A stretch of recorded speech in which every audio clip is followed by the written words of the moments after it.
Oh, hi. I just finished a presentation to the Rental Housing Association. It was about a 70-minute speech, and I suggest you fasten your seatbelts. I'm going to try to roll through the whole presentation in just the next few minutes. I basically had 7 stories that I relayed in the speech, and we're going to start out with the first story, the intertwined couple. The intertwined couple is a story about cap rates.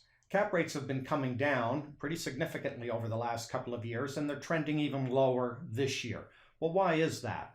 One reason is because there's more sales activity. More sales activity means more competition for property, so buyers are bidding prices higher, and we're seeing that trend continue in the early part of this year, even on this monthly trend graph. So as buyers bid up prices, they're bidding them up faster than rents are climbing, and so cap rates are going down. But another factor, and this is the intertwined couple portion of the discussion, is mortgage rates. Cap rates and mortgage rates are linked. If mortgage rates go down, it doesn't mean cap rates will go down, but at least there's an opportunity for them to go down because lower mortgage rates lets an investor accept a lower cap rate and still get the rate of return that they were looking for. Similarly, if mortgage rates go up, it doesn't guarantee that cap rates will go up, but it does make it harder for investors to eke out the kind of return that they were after. Right now, there's a significant gap between mortgage rates and cap rates, suggesting there's opportunity for cap rates to go down even further. The next story is the 3 rules of development. The 3 rules of development are pretty simple. Rule number 1 is build. Rule number 2 is build for a profit. Rule number 3 is if you can't follow the requirement of rule number 2, follow the dictate of rule number 1.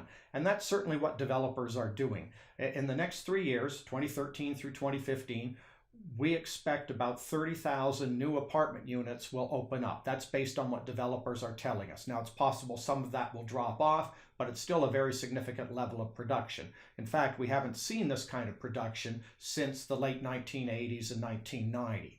In the next 3 years, these 30,000 units represent as much production as developers added in our region in the last 9 years. So it's very dramatic. Developers are certainly building. The next story is the iHome. Basically, we came up with that concept a few years ago. We saw that apartments were getting smaller again. They had been very small at the turn of the 20th century. Then they got much larger in the 60s, 70s, 80s, and 90s. Units basically went from about 500 square feet a little over 100 years ago to over 900 square feet in 2000. They've been falling since then. We've talked a lot about that in other videos, so I won't go into any more detail here. The next story is just in time. Just in time, what we're looking at here is the impact of the Gen Y population group. Britney Spears is sort of the forerunner of that group. She was born just at the time Gen Y was beginning. She turned 20 in 2002. 20 is important because that's about when people start to become housing consumers.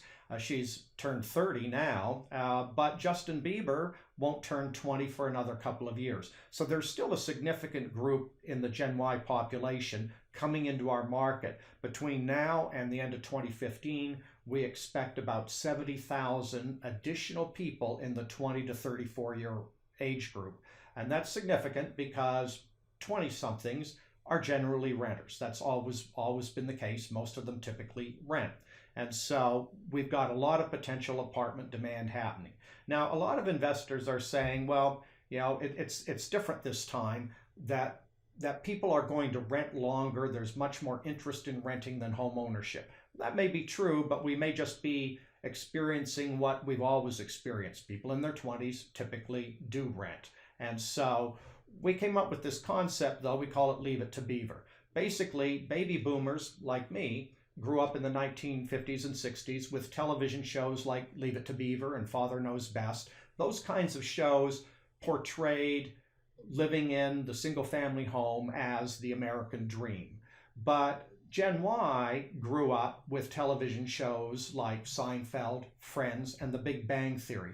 Those television shows portray apartment living as being the most desirable lifestyle. So we are really potentially seeing a shift in the way people think about their housing options. The next story is the geyser effect. The geyser effect really looks at what's happening to baby boomers now. Baby boomers are turning 65 in droves. They didn't want that to happen, but it's inevitable. We get older every year. Over the last 10, 20, 30 years, about 19,000 people a year in our region turn 65. That's over 30,000 a year right now, and it's heading up over 40,000 in the next few years. Why does this matter? Well, it suggests that a lot more people are going to be leaving the workforce through retirement than ever before. That opens up the door for Gen Yers to come into the workforce. And that's important for the apartment market because 65-year-olds are typically homeowners and 20-somethings are typically renters. So as the makeup of the workforce is going through this very major shift, we're also going to see a very major shift in the workforce's orientation towards housing, with more of an emphasis on rental housing because of the 20-somethings. And lastly, our last story was the 3 rules of forecasting. The first rule of forecasting is don't forecast. The second rule of forecasting is if you do forecast, then do it often. And the third rule is don't forecast. We violate rules 1 and 3, but we do forecast often. Our last forecast was in December of apartment rental market and investment trends. We're going to update that forecast in a couple of weeks, so this isn't really the ideal time to talk about the forecast, but there are 2 issues we want to bring up that are related to the forecast. The first issue is a lot of investors are saying, well, all this new development just isn't going to happen. Developers need much higher rents than they can actually achieve in the market. Well, that's always been the case for developers. If you go back to 1998, this chart shows that at that time, developers opening up new developments, their rents were a little more than 1/3 higher than the rents in existing properties. That trend has continued ever since then, and it's actually expanded. In the last couple of years, developers have opened up properties with rents that were almost 50% higher than in existing units. Developers will always have to figure out a way to make that work by adding features that the consumer is going to value and be willing to pay a premium for. The next trend worth looking at is the relationship between mortgage payments and rent.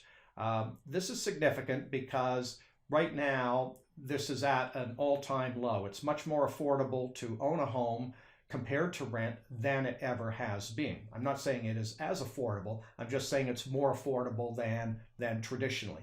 In the last 30 plus years that we've been analyzing the market, we've never seen this affordability gap so narrow. And so that's significant. It adds a layer of risk in the market for investors that we've never seen before, at least in the 30 plus years that Patty and I have been analyzing the market. You can read the full article. There's more information there. It's on our website. We posted it today. It's called Trends to Watch. It's at www.duprescott.com. I hope that you enjoyed this video and that you will tune in again next week for another weekly apartment market update.